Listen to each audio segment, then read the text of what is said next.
அடி என்னடி கருமோ இது இப்படி போட்டு படுத்துது. இந்த இருட்டாகி போச்சு, இன்ன வரைக்கும் ஒருத்தி கூட என் கடைக்கு வந்து பணியாரத்தை வாங்கி திங்க மாட்டேங்கிறாளுங்க. மற்ற கடைனா வேகமா ஓடி போயிடறாளுங்க. என்ன பாட்டி, என்ன நீயா தனியா நின்று புலம்பிக்கிட்டு இருக்கிற? ஆமா, என்ன சுட்டு வச்ச பணியாரம்லாம் அப்படியே இருக்குது, ஏன் யாரும் வாங்கி சாப்பிடலையா அவங்ககிட்ட? ஆமாடா என் கருப்பு பேராண்டி, யார் என் கடைக்கு வந்து வாங்கி சாப்பிட போறா? நீயாச்சும் ஒரு 4-5 பணியாரத்தை வாங்கி சாப்பிட்டா தானே ஆகும். ஆனா நீ வாங்கி சாப்பிட்டா காய்ச்சி கொடுக்க மாட்டியே. ஏதாவது 4 கஸ்டமரை பார்த்து பிடிச்சி விட்டேனாவது உனக்கு ஒரு கமிஷனாச்சும் கொடுப்பேன், அதையும் பண்ண மாட்டேங்கிற. என் கடைக்கு ஒருத்தி கூட வந்து பணியாரத்தை வாங்கி திங்க மாட்டேங்கிறாளு பாத்தியா?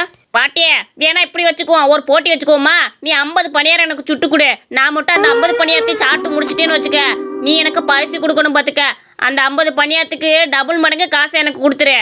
அப்படி நான் மட்டும் போட்டியில தோத்துட்டேன்னா நான் அந்த 50 பணியாரத்துக்கான காசை டபுள் மடங்கா கொடுத்துருவேன், சரியா? இதுல உனக்கும் நிறைய லாபம் இருக்குல்ல பாட்டியே, கொஞ்சம் யோசிச்சு பாரு. இதெல்லாம் ஒரே நிமிஷத்துல நீ வித்துட்டு போயிடலாம்ல, ஞாபகம் இருக்கட்டா? ஆகா ஏ கருப்பு பேரண்டிய, நல்லா இருக்குல்ல, நீ உட்காந்து சாப்பிட ஆரம்பி, நான் பணியாரத்தை சுட்டு போறேன் உனக்கு. இலை நீ எப்படியாச்சும் சதி பண்ணி ஜெயிச்சு போடுவேன்னு தெரியும், அதுக்கு தான் இன்னைக்கு ஒரு பெரிய ரூட்டா கண்டுபிடிச்சி வச்சிருக்கிறேன். இதுல இருந்து நீ தப்பிக்கவே முடியாது, மவனே மாட்டின. இந்த கிழவிக்கு எப்போ பார்த்தாலும் என்கிட்ட ஏமாறுறதே வேலையா போச்சு.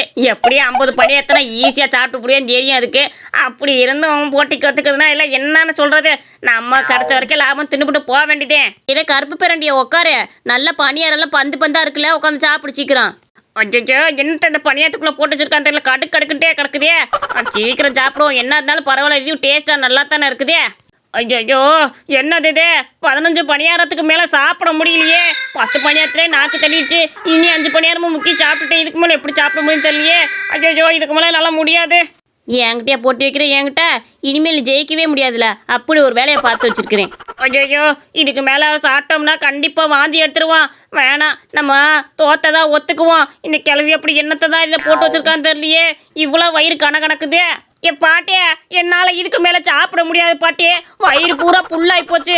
15 பணியா இருந்தா சாப்பிட்ருக்கேன் முக்கி முக்கி, அப்படி இருந்து வயிறு புல்லாயிருச்சு. ஐயோ என்னால முடியாது இதுக்கு மேல. இலே உன்னால முடியாதுன்னு சொன்னா பத்தாது பார்த்துக்க, 2 மடங்கு காசு கொடுக்குறேன்னு சொல்லியிருக்கேல, அந்த 2 மடங்கு காசை கொடுத்துக்கிட்டு இங்கேருந்து கிளம்பு பார்த்துக்க. வேணும்னா உனக்கு இன்னொரு வாய்ப்பு கூட தரேன், நாளைக்கு வந்து திரும்ப விளையாடு. அப்படி இந்த போட்டியில நீ ஜெயிச்சு விட்டேன்னா இந்த 4 மடங்கு காசை கூட உனக்கு நான் திருப்பி கொடுத்துட்றேன், என்ன சொல்ற? நாளைக்கு வேணா ஒருக்கு வந்து விளையாடுறியா? ஆமா ஆமா, இப்ப கூட காலையிலேருந்து சாப்பிட்ருப்பேன், அதனால வயிறு லோடா இருக்குது. காலையிலேருந்து சாப்பிடாம வரேன் நாளைக்கு.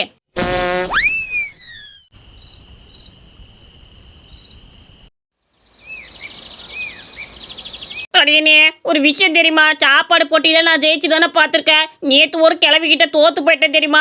நினைக்கும் போதே அசிங்கம் வெக்கமா இருக்குது எனக்கு. நான் தோத்துட்டேன்னா நினைக்கும் போது நம்பவே முடிய மாட்டேங்குது தெரியுமா. என்னடா கருவாய சொல்ற, நீ போட்டியில தோத்துட்டியா? அட என்னால இருந்தா நம்ப முடியல. எப்படா கருவாயா, உனக்கு தீனினா மட்டும் வல்லு உதக்கிட்டு எப்படி உள்ள போனே தெரியாது, எப்படி நீ தோத்த? தடியனே அதுக்கு தான் சொல்றேன், நைட்டு நீ நானும் போவோம். அந்த போட்டியில நான் தோத்தாலும் நீ எப்படியும் ஜெயிச்சிருவேன். நீ ஒரு சாப்பாட்டுறாமன் தானே, அதனால 2 பேருமே நைட்டுக்கு போவோம். அந்த கிளவி கடையை தும்சம் பண்ணிவிட்டு வந்துருவோம் என்ன? ஏ கருவாச்சி, நீ எப்போ வந்த? ஆமா என்ன புதுசா வீட்டுக்கு வந்திருக்கிற? உனைய பார்த்து எத்தனை நாள் ஆச்சு கருவாச்சி? உன் மேல இருக்க பாசம் மட்டும் குறையவே இல்லை பாத்துக்க மாமாவுக்கு. ஏ கருவாய் மாமா, உனக்காக தான் நான் வீட்டுல சொல்லிட்டு வந்துட்டேன் தெரியுமா. உன் கூட போன் பேசுறேன்னு சொன்னேன்னா எங்க அம்மா அடிச்சிச்சு, அதனாலதான் எனக்கு அந்த போனை வேணா நீ வேணா தூக்கி போட்டு என் மாமாட்டே போறேன்னு வந்துட்டேன் பாத்துக்க. தப்பு பண்ணிட்டியேம்மா, தப்பு பண்ணிட்டியே. இவன் கூட வந்து வாழ முடியுமா உன்னால? இவனே 4 இடத்துல பொறுக்கி தின்னுக்கிட்டு இருக்கிறியா, இவன்கிட்ட வந்து வாழ போறியாக்கும்? என்னடா முறைக்கிற? சும்மா சும்மா பண்க்கு சொல்லிக்கிட்டு இருந்தேன், வேற ஒன்றும் கிடையாது கருவாயா. நீ ராணி மாதிரில வாழ வைப்ப. ஏ கருவாய் மாமா, இனிமேல் நான் உன் கூட தான் இருப்பேன். நீ தான் நீ வச்சு காலம் முழுக்க கஞ்சி ஊத்தணும் பாத்துக்க. அப்புறம் கருவாய் மாமா, உனக்கு ஒரு கிஃப்ட் கொண்டு வந்திருக்கேன் தெரியுமா. ஊர்ல இருந்து உனக்காகவே இதை தேடி கண்டுபிடிச்சு வாங்கிட்டு வந்திருக்கேன், கொஞ்சம் திரும்ப. இவனுக்கு கிஃப்ட் ஆக்கும். இவனுக்கு என்னம்மா அப்படி கிஃப்ட் வாங்கிட்டு வந்திருக்கிற? நீயே 5-10 கூட கையில வச்சுக்க மாட்டேன், நீ கிஃப்ட் வாங்கிட்டு வந்திருக்கியாக்கும். கருவாய் மாமா, இப்ப திரும்ப பாப்போம். உனக்கான ஸ்பெஷல் கிஃப்ட், உனக்கு நல்ல யூஸ்ஃபுல்லான கிஃப்ட். திரும்ப மாமா. கருவாச்சி, என்னது இது கர்ச்சிப்பா வாங்கிட்டு வந்திருக்கிற? இது என்கிட்ட இல்லாததாக்கும். ஏன் இதெல்லாம் போய் வாங்கிட்டு வந்திருக்கிற? ஏதாவது தங்கமே ஒல்லியன் வாங்கிட்டு வந்திருப்பேன் பார்த்தா கர்ச்சிப்பா போய் வாங்கிட்டு வந்திருக்கிற. தங்க வெளியெல்லாம் வாங்கிட்டு வந்தா நீ பீரோக்குள்ள போட்டு அமுக்கி தானே வைக்க போற. அவ்வளோ வாங்குற அளவுக்கு என்கிட்ட காசு இல்ல. உன் மூஞ்சிக்கு கட்டி போதும். உன் மூக்குல எப்போ மூக்கு சொல்லி ஒழுதுட்டே தானே இருக்குது. இது எப்பவுமே இடுப்புல சொருவிக்கிட்டு தொடச்சிட்டு உள்ள வச்சுக்க மாமா. இதுதான் உனக்கு கொடுக்குற பெரிய கிஃப்ட். அடச்சே, இது ஒரு கிஃப்டா? மூக்க துடைக்கிறதுக்கெல்லாம் ஒரு கிஃப்ட் எல்லாம் கொடுப்பியாமா? பேசாம இரு, இந்த தடி பைய ஊரே பரப்பி வச்சுட்டு வந்துருவியா, இதெல்லாம் சொல்லாத வெளியா. அப்புறம் தடியா, உன்கிட்ட ஒரு விஷயம் சொல்லணும்னு நினைச்சேன். எங்க கருங்குழலி அண்ணி இருக்கிறாங்கல்ல, அவங்க உன்னைய கூப்பிட்டாங்க பாத்துக்க. கடைசியா அவங்க வீட்டுல ஒரு ரூபா உனக்கு சோறு போடணும்னு சொல்லிக்கிட்டாங்க. அதுக்காக தான் நான் உங்களை கூப்பிடலான்னு வேற வந்தேன். அதை மறந்தே போயிட்டேன். போய் அவங்க வீட்டுல ஒரு ரூபா சாப்பிட்டுருங்க. என்ன அவ என்ன நாளைக்கு செத்தா போறேன் கடைசி சோறுன்னு சொல்லிட்டு இருக்கிறீங்க. சும்மா ஏதோ கூப்பிட்டாங்கன்னு சொல்லுவியா கடைசி சோறாமா. கருங்குழலி என்னை கூப்பிட்டுருக்காளா? எனக்கே ஆச்சரியமா இருக்கு. இங்க இருந்த வரைக்கும் வேண்டாம் வெறுப்போட பேசிட்டு இருந்தவ இப்ப என்னை சாப்பிடறதுக்காக கூப்பிட்டுருக்காளா? அவ கையால என்ன சமைச்சு வச்சிருக்காளோ, நான் போய் சாப்பிட்டு வந்துடுறேன். முத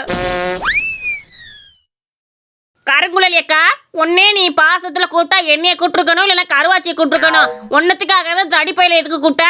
எதுக்குக்கா அவனை சாப்பிட கூப்பிடுருக்க? கருவாயா, என்னதான் இருந்தாலும் தடியேனே முன்னாடி காதலிச்சவன் தானே.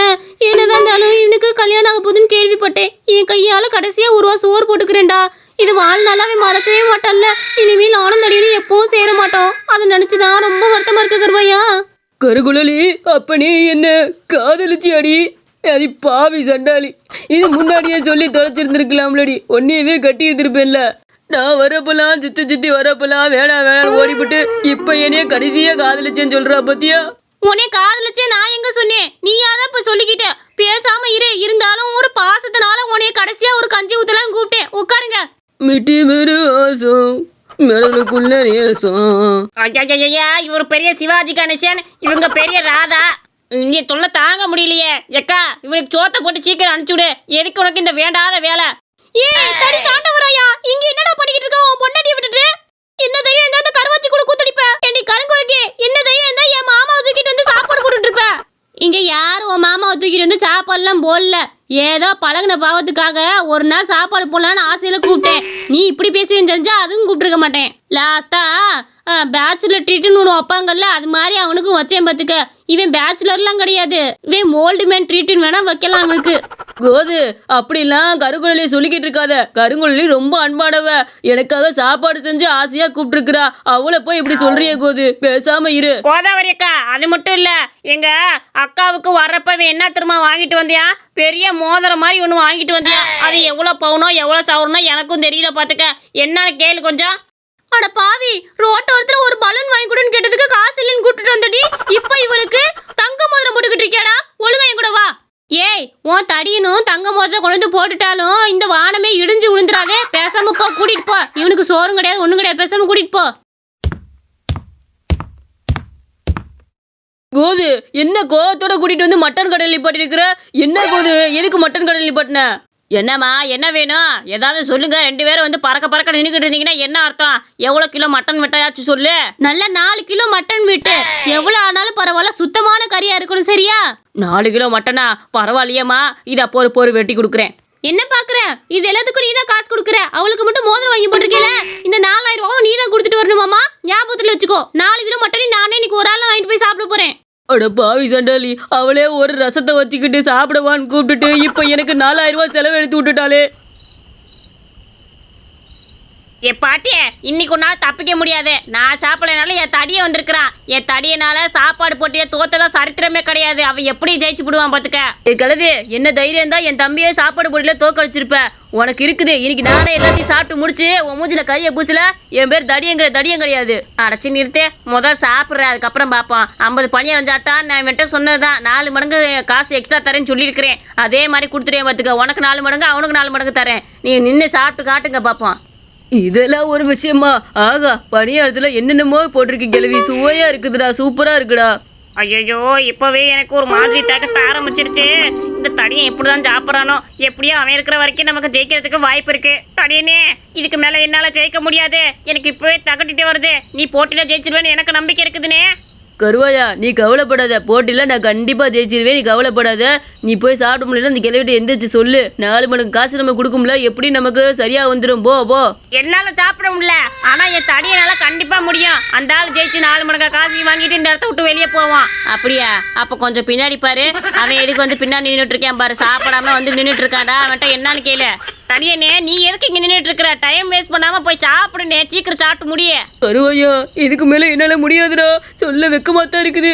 வயிறே நம்பி போச்சுடா. அப்படி கிளவி இந்த பணியத்துல எடுத்துதான் போட்டு விட்டு வைக்கிறான்னு தெரியல. அது மென்னு மென்னு முழுக்கதுக்குள்ளே பசி ஆறி போயிருது. கடுக்கடுக்குன்னு இருக்குடா. என்னத்தை தான் கலந்து வைக்கிறது தெரியல. போட்டியில என்னால ஜெயிக்க முடியாது. என்ன மன்னிச்சுடி தங்கக்குட்டி. அடச்சே, நான் கூட உன்னை வில்லன்லாம் நினைச்சேன். நீ என்ன இவ்வளவு டம்மி பீஸா இருக்கிற? போயா, உன்னை நம்பி போய் போட்டியை கூட்டு வந்தேன் பாரு. பேசாம உன்னைய நம்புறதுக்கு ஒரு நாயை நம்பி கூட்டிட்டு வந்தாவது இந்நேரம் எல்லாத்தையும் தின்னு முடிச்சிருந்திருக்கோம். உன்னை போய் கூட்டு வந்தேன் பாரு. பாட்டியே, நாங்க தோத்ததாவே இருக்கட்டும், ஏன் இந்த பணியாரத்தை சாப்பிட முடியலன்னு மட்டும் எங்களுக்கு சொல்லு பாட்டியே. அது ஒன்றும் இல்லை கருப்பு பேரண்டியே, இந்த பணியாரம் முழுக்க கடலை பருப்பு போட்டு வச்சிருக்கேன் பார்த்துக்க. இந்த கடலை பருப்பை நிறைய போட்டோம்னா அந்த மென்று தின்றப்பயே வயிறு ஃபுல்லான மாதிரி ஆகி போயிடும். அந்த கடலை பருப்பை திங்க வயிறே ஃபுல்லாகிக்கும். அதனால அடுத்தடுத்து சாப்பிட முடியாது பார்த்துக்க. அதை தான் கலந்து வச்சேன். அது அப்பயே சொன்னேன்ல, இந்த பணியாரம் ஒரு பணியாரம் மென்னு திங்கிறதுக்குள்ள வயிறே நம்புற மாதிரி ஆகி போறதுன்னு.